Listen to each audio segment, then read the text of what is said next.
In today's video, I'm going to teach you to trade micro E-mini futures on TradingView. We'll go from pulling up the right chart, to analyzing it, to placing and managing your orders the right way.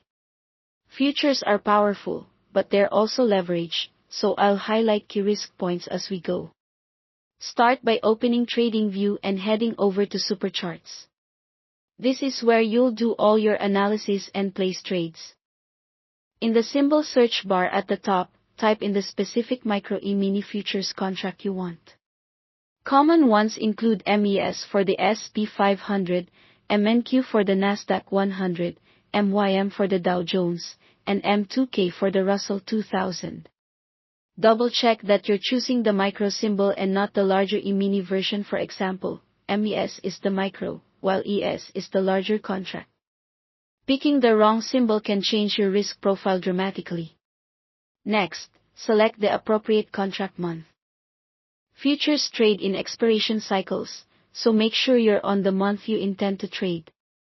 The front month usually has the most volume and the tightest spreads. If volume shifts to the next month as expiration approaches, switch to that contract for better liquidity. A quick glance at the symbol's month code and daily volume can help confirm you're in the right place. Now, take advantage of TradingView's charting tools to build your plan.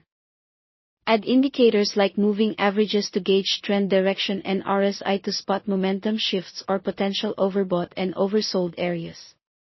Use drawing tools to mark support and resistance, trend lines, and key zones where you'd consider entering or managing risk. Align your time frames, zoom in for entries and out for context so your trade idea fits the broader market structure.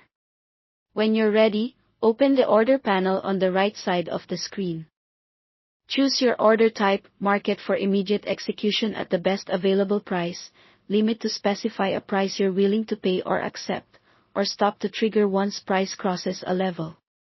Enter your quantity, your intended entry price if applicable, and set your stop loss and take profit levels. Think in terms of risk first. Know how much you're willing to lose before you click anything and consider the contract's tick size and multiplier so your position size matches your plan. Click buy or sell to send the order to your connected broker for execution. Once your trade is live, monitor it from the trading panel, where you can see your open positions, PL, and order status. Set real-time alerts to stay on top of price levels that matter to your strategy. Remember, futures trading is leverage and involves significant risk of loss. Always use stop-loss orders and a clear exit strategy to manage potential drawdowns effectively.